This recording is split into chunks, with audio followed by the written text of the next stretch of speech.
So cloud কম্পিউটিংয়ের মধ্যে যে পার্টগুলো আছে, ক্লাউড কম্পিউটিংয়ের পুরোটা যদি না লিখতে দেয় দেন বলবে যে স্যাস প্যাস সম্বন্ধে লিখতে। স্যাস হচ্ছে সফটওয়্যার অ্যাজ এ সার্ভিস। তো যে সার্ভিসগুলো আমরা সফটওয়্যারে ইউজ করি, ব্রাউজারে ইউজ করি, ওয়েবসাইটে ইউজ করি, সেগুলো হচ্ছে software as a service without installing it. যেমন টাস্কগ্রো এআই। টাস্কগ্রো এআই আমরা শুধু ওয়েবসাইটে ইউজ করি, বাট ওটাকে ইনস্টল করতে হয় না। যেমন গুগল ডক্স, জুম, জিমেল আমরা চাইলে ইনস্টল করতে পারি, বাট আমরা জেনারেলি করি না, সফটওয়্যার হিসেবে ইউজ করি। প্ল্যাটফর্ম অ্যাজ এ সার্ভিস, ভার্সেল হচ্ছে প্ল্যাটফর্ম অ্যাজ এ সার্ভিস, যেগুলো আমাদেরকে অ্যাপ্লিকেশন বিল্ড করতে দেয়, রান করতে দেয় উইদাউট ম্যানেজিং দ্য সার্ভার। আমরা ভার্সেলে ভাবি না যে সার্ভার কী করে আমরা কাজ করবো, ঠিক আছে, আমরা জাস্ট ডিপ্লয় করে দিই, ভার্সেল নিজে থেকে সার্ভার হ্যান্ডেল করে। এমনি ওরকম হচ্ছে গুগল অ্যাপ ইঞ্জিন, হিরোকু, ওগুলো। আইএস কি? Infrastructure as a service. যারা আমাদের সার্ভার রেন্ট করতে দেয় সেগুলো হচ্ছে ইনফ্রাস্ট্রাকচার অ্যাজ এ সার্ভিস, ঠিক আছে। আমাদের সার্ভার কি? বড় বড় কম্পিউটার্স, সার্ভার আর কিছু না, বড় বড় কম্পিউটার্স। সো ভার্চুয়াল সার্ভার মানে হচ্ছে, ধরো মুম্বাইতে অনেক বড় বড় কম্পিউটার রয়েছে, যে কম্পিউটারের কাজ হচ্ছে আমার দেওয়া ওয়েবসাইটকে চালানো, ওটাই হচ্ছে ভার্চুয়াল সার্ভার্স, ঠিক আছে। ভার্চুয়াল সার্ভার মানে কিছু না, বড় কম্পিউটার্স যেগুলো অন্য কোনো একটা জায়গায় রয়েছে, আর আমি কলকাতায় বসে সেই দূরের সার্ভারটাকে অ্যাক্সেস করতে হচ্ছে, দ্যাট ইজ ভার্চুয়াল সার্ভার্স। তো and store instead of buying the hardware. আমরা কোনো বড় কম্পিউটার, বড় জিপিইউ কিছু কিনছি না, বড় সিপিইউ কিছু কিনছি না, বাট আমরা ওই সার্ভারটাকে রেন্ট করতে পারছি, কিনছি না, রেন্ট করতে পারছি। যেমন অ্যামাজন EC2 আছে। ভার্সেল যেটা, Vercel is a wrapper on AWS EC2, ওটা এই আইএসের ওপরে একটা র্যাপার, ঠিক আছে। মানে ও Vercel under the hood just EC2 use করে, ঠিক আছে। যদি না বোঝা যায়, জাস্ট এটা যেটা লেখা আছে ওটা বুঝলেই হবে। Think and speak, it's a IoT cloud platform for collecting, storing and ভিজুয়ালাইজিং sensor data. Sensor থেকে যে ডেটাটা আসছে সেটার একটা IoT ক্লাউড প্ল্যাটফর্ম। এগুলো যেগুলো আমি কথা বললাম সেগুলো হচ্ছে জেনারেল, মানে IoT স্পেসিফিক না। থিঙ্ক অ্যান্ড স্পিক হচ্ছে IoT স্পেসিফিক, ঠিক আছে। যেমন সয়েল ময়েশ্চার সেন্সারের যে ডেটা সেটা আমরা থিঙ্ক অ্যান্ড স্পিক থেকে পাই, ঠিক আছে। ওটা হচ্ছে IoT বেস ক্লাউড প্ল্যাটফর্ম, যেটা ডাটা কালেক্ট করে, স্টোর করে অ্যান্ড ভিজুয়ালাইজ করে, ওকে। নেক্সট হচ্ছে এজ কম্পিউটিং আর ক্লাউড কম্পিউটিংয়ের মধ্যে পার্থক্য কী। ক্লাউড কম্পিউটিংয়ে data send to distant server for processing, মানে দূরে কোনো একটা সার্ভার রয়েছে যেটাকে আমরা ইউজ করতে পারছি ক্লাউড কম্পিউটিংয়ে, ঠিক আছে। আর এজ কম্পিউটিংয়ে data process locally. Edge computing বা IoTতে আমরা লোকালি কাজ করি, যে আমাদের মেশিনে যে সেন্সার রয়েছে, যে ডিভাইস রয়েছে সেটা দিয়ে। আচ্ছা, আনলিমিটেড স্টোরেজ, যেহেতু এটা দূরে কোনো একটা জায়গায়, যত তোমার পয়সা তত বেশি তোমার সার্ভার, তত বেশি তোমার স্টোরেজ। সো এর storage unlimited and powerful processing, যেহেতু রিমোট একটা সার্ভার সেই জন্য পাওয়ারফুল প্রসেসিং। আচ্ছা, আর কন হচ্ছে হাই লেটেন্সি। স্বাভাবিক, যদি আমার বাড়ির কাছে সার্ভার হয়, ঠিক আছে, ধরো একটা মুদিয়ালা আছে আমার বাড়ির কাছে, আর একটা মুদিয়ালা আছে বাড়ি থেকে দূরে, ঠিক আছে। রিমোট সার্ভার মানে হচ্ছে দূরে রয়েছে মুদিয়ালা, তো আমাকে ওই লোকটার থেকে জিনিসটা কিন্তু অনেকটা দূরে যেতে হবে, সেটা হচ্ছে হাই লেটেন্সি, মানে অনেক টাইম লাগে জিনিসটা করতে, ওই জন্য ডিলে। নিড কনস্ট্যান্ট ইন্টারনেট, যদি ইন্টারনেট ফ্লাকচুয়েট করে তাহলে সার্ভারের সাথে কানেকশান ভেঙে যায়, ঠিক আছে। এটাকে আমরা ভাবতে পারি হচ্ছে ভিডিও কলের মতো বা বিদেশে কল করার মতো, ঠিক আছে। দূরে যেহেতু সেই জন্য হাই লেটেন্সি। আর এখানে কি ফাস্ট রেসপন্স, যেহেতু মেশিনটা আমার কাছেই, সো লো লেটেন্সি, ওয়ার্ক অফলাইন, যেহেতু মেশিনের মধ্যে হচ্ছে ইন্টারনেট না থাকলে হবে। মোর সিকিউর, যেহেতু আমার কাছেই আছে। কন কি? লিমিটেড স্টোরেজ, আমার মেশিনে একটা লিমিটেড স্টোরেজই পাওয়ার রয়েছে, আর প্রসেসিং পাওয়ারও লিমিটেড, ঠিক আছে। এক্সাম্পল হচ্ছে smart security, analysing video locally versus sending into cloud. যেমন আমি বলছি, কী বলে, ধরো আমি আমার ফোনে ছবিটা সেভ করে রাখলাম, ওটা লোকালি সেভ হচ্ছে, ওটা হচ্ছে এজ কম্পিউটিং। আর ওই সেম জিনিসটা যদি আমি গুগল ফটোসে রাখি তাহলে ওটা গুগলের ক্লাউডে স্টোর হচ্ছে, ওটা হচ্ছে ক্লাউড কম্পিউটিং, ওকে। নেক্সট হচ্ছে ফগ কম্পিউটিং। কি? ইটস আ মিডল লেয়ার, মানে পুরোপুরি লোকালেও পাঠাবো না, পুরোপুরি ক্লাউড সার্ভারেও পাঠাবো না। It's called fog computing, process data at intermediate points like local servers. মানে কি আমি পুরোপুরি খুব দূরের সার্ভারও পাঠাবো না, আমি নিজের মেশিনও রাখবো না, আমি আমার কাছে কোনো একটা সার্ভার সেটা আমি ভাড়া নেবো, ঠিক আছে?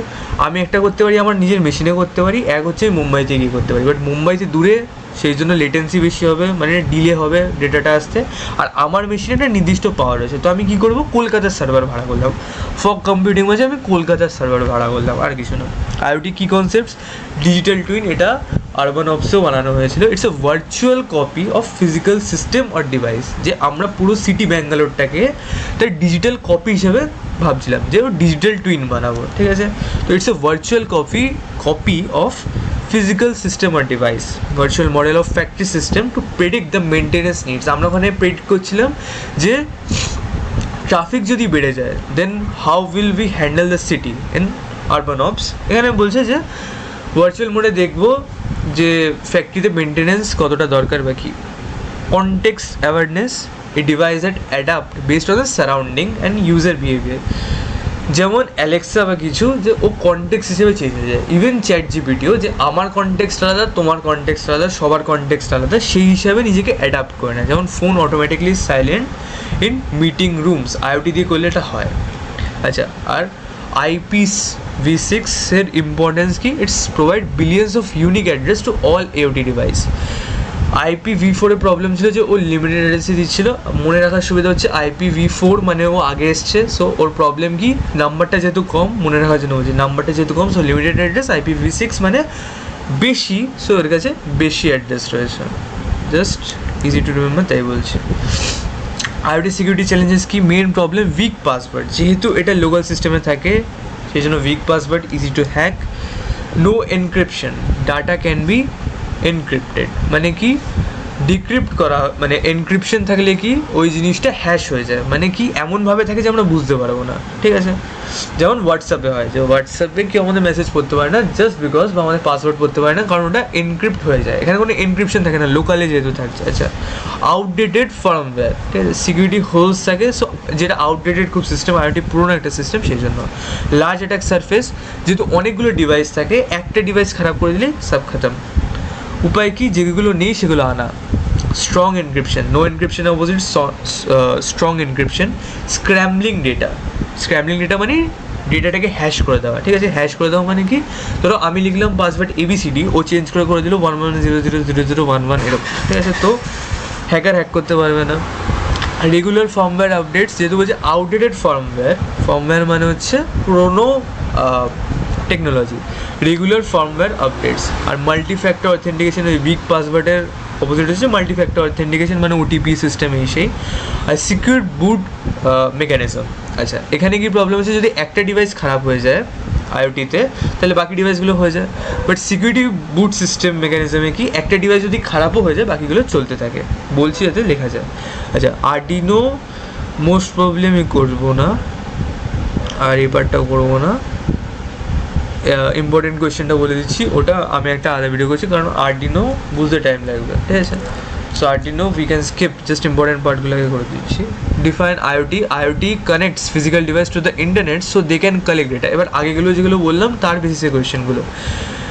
Work smartly together, example smart light fitness, আগে এগুলো অনেকবার বলেছি, জাস্ট এক্সাম্পলগুলো মনে রাখলেই হবে।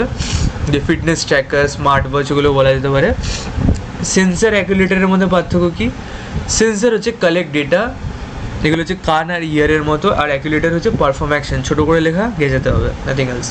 এজ কম্পিউটিং হচ্ছে লোকাল সিস্টেমে ডাটাটাকে রাখা সেন্সারের কাছে, which is reduce delay.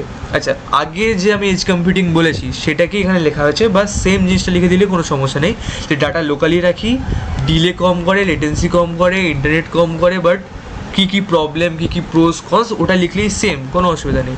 Compare MQTT and COAP, আগে যেগুলো বলেছি সেম। এটা কি পাবলিশড মডেল, ইউজ TCP, MQTT-তে TCP ইউজার আর লাইট ওয়েট, ঠিক আছে? ফুল ফর্ম মনে রাখলেই হবে। আর COAP হচ্ছে rest base like HTTP, but আলাদা, ওকে? আর ফোনে ইউজ হয়, আর ভেরি সিম্পল ডিভাইসের ক্ষেত্রে ইউজ হয়, UDP-র ক্ষেত্রে ইউজ হয়। যদি মনে না থাকে জাস্ট ফুল ফর্ম আর সেখান থেকে যেটা বোঝা যাচ্ছে সেটা লিখলেই হবে। ভাই 5G ইজ বেটার, 5G অনেক ডিভাইসকে সাপোর্ট করে, ডিলে কম হয়, লেটেন্সি কম হয়, আগে যেগুলো বলেছি সেগুলো লিখলেই হবে। আর স্মার্ট সিটিজ আর হাই যেখানে স্পিড দরকার সেগুলোর জন্য better. Security risk of IoT আগে যেগুলো বলেছি সেম সেগুলো লিখলে হবে। ক্লাউড এজ ফগ যেগুলো আমি বুঝেছি সেগুলো লিখলে হবে। ব্লুম ট্যাক্সোনমি এগুলো পড়িয়ে দেওয়া হয়েছে, আগেরগুলো যেগুলো সেগুলোই সেম টু সেম লেখা আছে। আচ্ছা, এগ্রিকালচারের ক্ষেত্রে কি আইওটির ব্যবহার করা হয়ে থাকে, যে পেস্টিসাইডগুলো ঠিক টাইমে দেওয়া, তারপর সার ঠিক মতো দেওয়া, কোনো জিনিসে কীট পতঙ্গ পড়েছে কিনা সেটা দেখা, সেন্সার দিয়ে সেটাকে বোঝা, যাতে জিনিসটা খারাপ না হয়ে যায় সেটার ব্যবস্থা করা। আচ্ছা, আর কোনো কিছু কিন্তু নেই। ওকে, বাকি জিনিসগুলো আমি করে দিয়েছি। আচ্ছা, ডিজাস্টার ম্যানেজমেন্টটা আমি পরের পার্টে যদি বানাই তাহলে বলে দেবো। এখানে যতগুলো ইম্পর্টেন্ট পার্ট ছিল সব কভার। ওকে, আর এই আর্ডিনোটা আমি করবো কিনা আমি ভেবে তারপর বানাবো। ডান।